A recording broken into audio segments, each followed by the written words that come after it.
जय हिंद। देखिए, चाइना का एक इतिहास रहा है कि वो एक कम्युनिस्ट कंट्री है और अपने देश के अंदर हो रहे विद्रोहों को दबाने के लिए अपनी जनता को मीडिया से दूर रखता है और विदेशी आक्रमण या किसी छोटे मोटे लड़ाई का सहारा लेता है ताकि वहां की देश इसे भूल सके। ऐसे ही 1962 में हुआ था। 1960 में माओ के खिलाफ वहां आंतरिक विद्रोह की संभावना हो रही थी।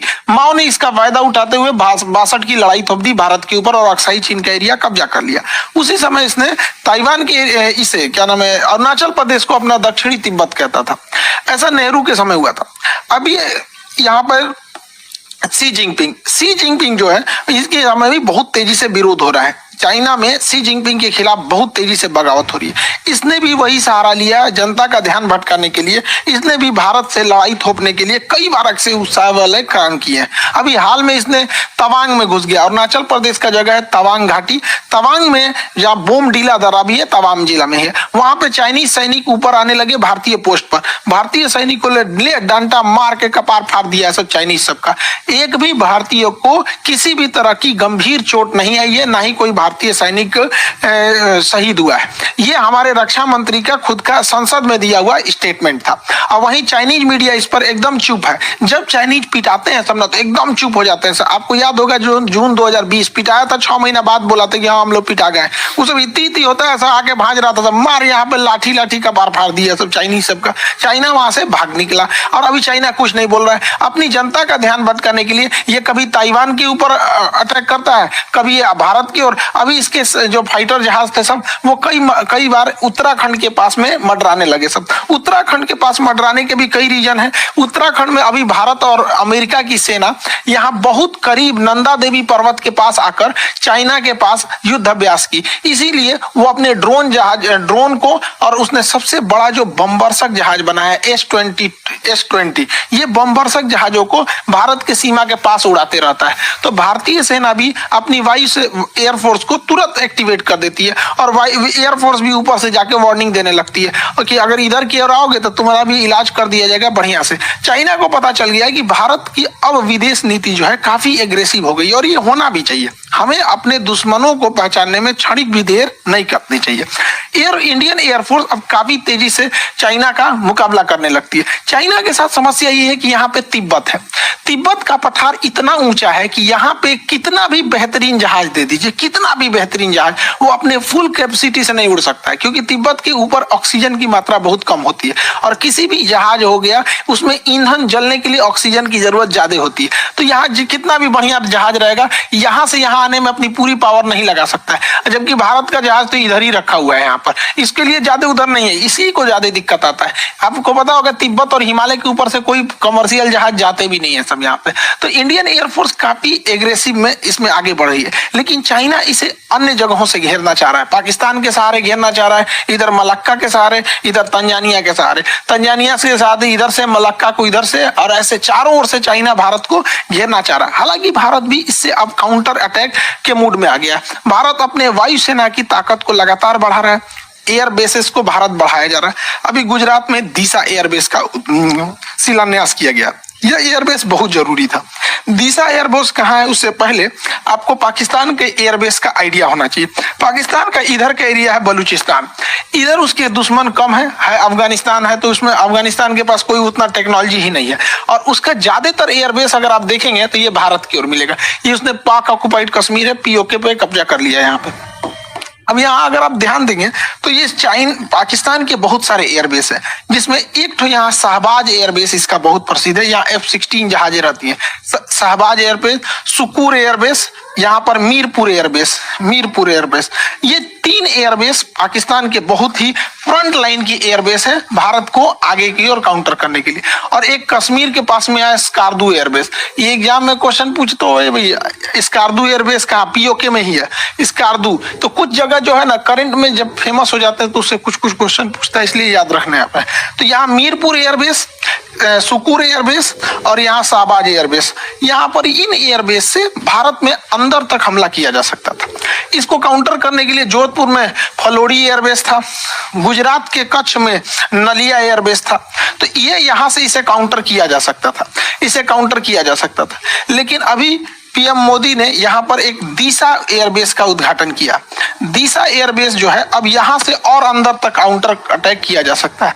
तो ये एयरबेस भारत के लिए बहुत जरूरी है, क्योंकि हमको हर तरफ से काउंटर अटैक के लिए रेडी रहना है, क्योंकि चाइना लगातार पाकिस्तान को सपोर्ट करते जा रहा है। तो ये एयरबेस जरूरी है। भारत अब अपने जितने भी एयरबेस हैं उसको, उसमें जो जहाजों को रखने के लिए बंकर है उसे अब नए मॉडल से अपग्रेड कर रहा है। उसका नाम है next generation harden aircraft shelter. ये इतने मजबूत होते हैं कि रनवे के बाद जहाज को अगर इसमें ले आ देते हैं तो इसके ऊपर 1000 किलो का भी बम गिरा दिया जाता है ना, इसको कोई असर नहीं होता है। इसकी टेस्टिंग हो चुकी है। देखिए ये जहाज इसी के अंदर था, ये जहाज इसके अंदर था, इसको रख के तोड़ा है सब, ये ऊपर वाला ब्लास्ट हो गया है, जहाज चुपचाप निकल के चला गया। तो ये भारत इसको बहुत तेजी से अपने हर एक एयरबेस में इसको ला रहा है, ताकि जहाज जो है एयरबेस पे भी सेफ रह सके, ताकि युद्ध की स्थिति में काउंटर अटैक किया जा सके।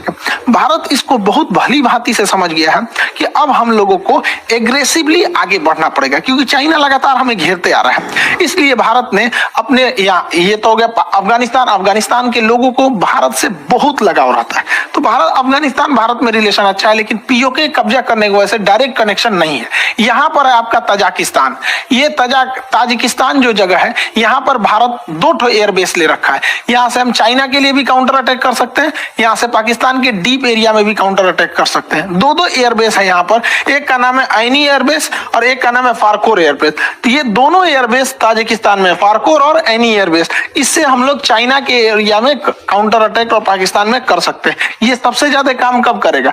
चाइना यहाँ पे सड़क बना रहा है CPEC, China Pakistan economic corridor. इसको इधर से तो अटैक करता ही हो सकता है, इस एयरबेस के थ्रू यहाँ से भी अटैक किया जा सकता है। इसलिए भारत को अब रेडी रहना है, क्योंकि चाइना में अगर ज्यादा विवाद होगा तो पक्का किसी ना किसी से उलझेगा। तो वो उधर या तो उलझेगा ताइवान से, नहीं तो इधर उलझेगा भारत से। इसलिए सतर्क रहना है। हम लोग के लिए भी एक तरह का ये लिटमस टेस्ट है। हालांकि भारत बहुत तेजी से अपने कदम आगे बढ़ा रहा है, लेकिन चाइना का सोच क्या है? वो सिल्क रूट के माध्यम से भारत को घेरना चाह रहा है। लेकिन चाइना की टेंशन क्या है?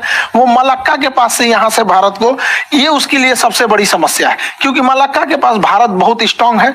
यहाँ पर हमारा अंडमान निकोबार है। ये अंडमान निकोबार में हमारी तीनों सेना रहती है, थल सेना, वायुसेना, नौसेना। साथ ही यहाँ नीचे में कोकोस आइलैंड है, कोकोस आइलैंड। चाइना यहाँ से या तो मलक्का से होके निकलेगा या तो सुंडा से होके निकलेगा। अगर मलक्का से होके निकलेगा तो अंडमान निकोबार में कुछ आएगा, और अगर सुंडा से होके निकलेगा तो कोकोस में कुछ आएगा। देखिए कोकोस आइलैंड हमारा नहीं, देखिए कोको अलग है। कोको आइलैंड म्यांमार के पास है, हम ही लोग का था, नेहरू ने गिफ्ट दे दिया यहाँ पे। ये कोकोस आइलैंड जो है ये ऑस्ट्रेलिया का है, लेकिन ऑस्ट्रेलिया से हम लोगों ने समझौता कर रखा है कि एक दूसरे के बेस का इस्तेमाल करने के लिए, तो इसका इस्तेमाल हम लोग कर सकते हैं यहाँ से काउंटर करने के लिए। इसलिए चाइना को पता है कि इस एरिया में हम कुछ नहीं कर सकते, इसलिए चाइना मलक्का को अपने डेलिमा दुविधा समझता है, मलक्का डेलिमा। इसलिए वो डायरेक्ट इस एरिया से समुद्र से घूम के नहीं आना चाहता है, वो डायरेक्ट सड़क के माध्यम से अपने सामान को यहाँ लाता है और इस रास्ते से निकल जाता है। यहाँ पे उसने बहुत बड़ी सड़क बना रखी है, इस सड़क के चारों ओर फैक्ट्री, पेट्रोल पंप, हॉस्पिटल्स, अलग अलग चीजों को खोल रखा है। इसका नाम है सीपीईसी। सीपीईसी को काउंटर करना भी बहुत जरूरी है, जो ग्वादर पोर्ट से जुड़ता है।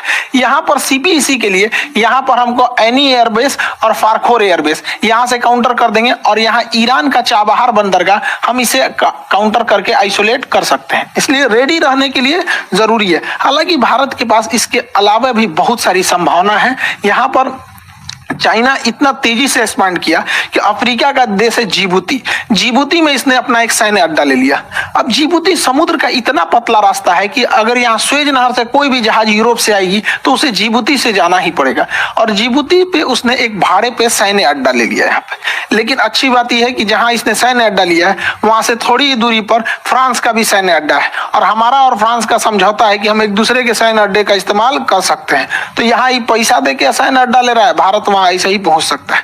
इसके अलावा जरूरी है भारत सरकार को कि यहाँ पे यमन में अभी अशांति फैली हुई है। यमन का यह सोकोत्रा आइलैंड भारत के लिए एक वरदान साबित होगा, क्योंकि अगर हमारा सोकोत्रा आइलैंड पर अब अगर प्रेजेंस बन गया तो यहाँ से हम ग्वादर बंदरगाह को काउंटर कर सकते हैं, यहाँ से हम जिबूती को काउंटर कर सकते हैं, और यहाँ से हमारी सप्लाई लाइन को भी कोई नहीं रोक सकता है। लेकिन अभी यमन के सोकोत्रा आइलैंड पर किसी का ध्यान नहीं गया है। यहाँ पे करना चाहिए, सरकार को आगे बढ़ना चाहिए। चाइना ने इतना ज्यादा मात्रा में लोन दे रखा है अफ्रीकी देशों को कि उन्हें अपने कर्ज के जाल में फंसा लिया, और इस जाल में फंसाया बढ़िया से तंजानिया को। तंजानिया जो है इसका एक जंजीबार द्वीप है जो दुनिया में सबसे ज्यादा लौंग के उत्पादन के लिए प्रसिद्ध है।